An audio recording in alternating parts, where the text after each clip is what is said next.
Yes, reka nizere ko mumeze neza cyane bakunzi ba The Vibes TV. Se ndavuga ko ari The Vibes TV cyangwa ndavuga ko ari abakunzi ba Pacific Official. Hanyuma rero nkuko mubibona cyase nkuko muri kubyumva nje mu makuru n'ubundi mashyashya y'umugoroba na makuru agezweho. Ariko hagataho hari ikintu ngiye kubanza kubabwira, nyamuneka ku muntu wese ugerageje gufungura iyi video nyaboneka gerageza ukande subscribe. Ngira ngo abeshi muri mwe muranzi, nitwa Pacific, nkaba ndi umunyamakuru wakoze ku bitangazamakuru bigiye bitandukanye by'umwariko ku bijyanye n'urugamba ruba ruri kubera hano mu burasirazuba bwa Repubulika Iharanira Demokarasi ya Kongo ndetse n'andi makuru hirya no hino ku isi nyine twagiye tuyababwira muri rusange. Hanyuma twagize ikibazo gikomeye cyane, channel nakoreragaho ndakeka zigeze nko muri ebyiri zasibiwe umunsi umwe zivaho, niyo mpamvu mwari mumaze iminsi mutanyumva.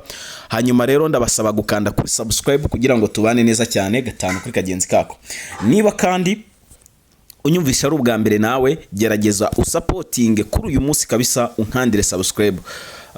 Channel nibyo bari barazisibye ndetse n'iyingi inkoreyeho nayo yari yarasibwe, nuko ngiye kubona nkabona barayigaruye. So hagataho dufite ikizere cy'uko isa ku isa bashobora kuzigarura, ariko mu gihe batarazigarura reka twe dukoresha iyi ngiyi, hanyuma mbabwira amakuru nyine yuko byifashe. Ubu tuvugana muri umugoroba ahitwa mu Minembwe mu bice bya za Rurambo, ahangaha ni mu Ndondo, kuri Ndondo ya Bijombo. Ahangaha rero humvikanye amasasu hagati y'ingabo z'u Burundi ndetse n'aba basore batwirwaneho cyangwa se ababiyita amadubu. Bahanganye rero n'uyu mutwe wa 23, aho rero bari bagerageje kugaba y'ibitero kugira ngo barebe niba basubizayo bari abasore birwanaho inyuma, ariko kwishuro bikaba bitagize gute, bikaba bitabakundiyo.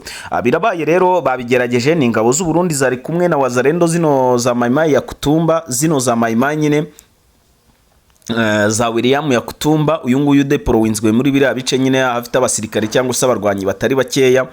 Hanyuma rero bakaba bagabye ibitero hara mu Ndondo ya Bijombo, ahangaha naho bitaza Rurambo, naho bitaza Mikeke, hakaba humvikanyemo amasasu atari make. Bino rero bikaba biteye ikibazo gikomeye cyane abasivile cyangwa se abaturage. Hanyuma ngira ngo birumvikana neza cyane gatanu kuri kagenzi kako ko bikomeje gufata indi ntera, byafashe, navuga ko byafashe urundi yindi sura, birumvikana. Hanyuma ahandi hantu humvikanya amasasu ni hano, ni mu nzira zerekeza za Uvira mu 23 yasumbirijwe ku rwego rwo hejuru.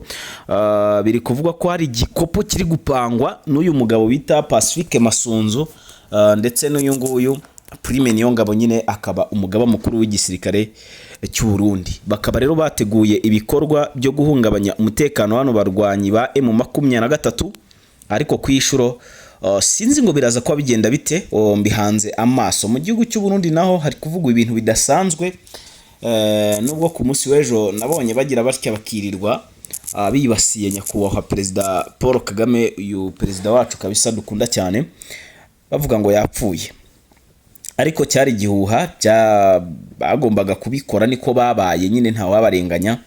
Ariko reka mbabwire ko mu gihugu cy'u Burundi hubwo ibintu byamaze gufata indi ntera, naho mushobora kuza kwisanga iyi ntambara iri kubera mu burasirazuba bwa Kongo ihimukiye. Hanyuma reka tubihanga amaso dukomeze tugende tubireba akantu ku kandi uko biza kuba bigenda. Hanyuma reka mbabwire ko kandi mu bice bino za Warikare ingabo z'u Burundi biri kuvuga ko zahageze, biri kuvugwa, ariko kwishuro noneho hagaragaye ababirigi benshi, by'umwariko hepfo gato usa n'urenze territoire n'ubundi ya Warikare, ahantu bitaza Mubi ndetse n'ara bitaza Rubutu. Hari hagaragaye rero abasirikare benshi ngo bababirigi, aho rero bivuga ko baje guhangana na M23. Ngira ngo amakuru narimbazaniye ni update news, hanini nababwiraga ngo dore umuyoboro mushyashya, subscribe kabisa ni zero kumureba uko nta musubscribe uriho. Hanyuma rero mukande kuri subscribe kugira ngo mutaza kwa mucikanwa n'amakuru nk'aya ngaya mba nkomeje kugenda mbatohoreza.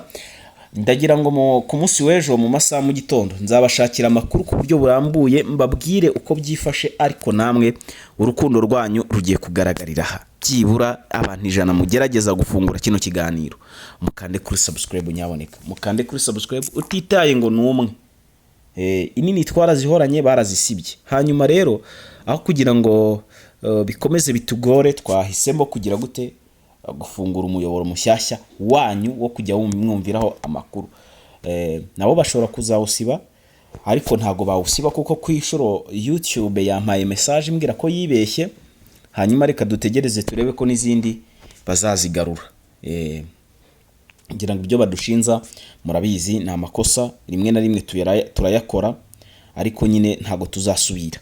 Hanyuma mudukandire kuri subscribe. Murakoze.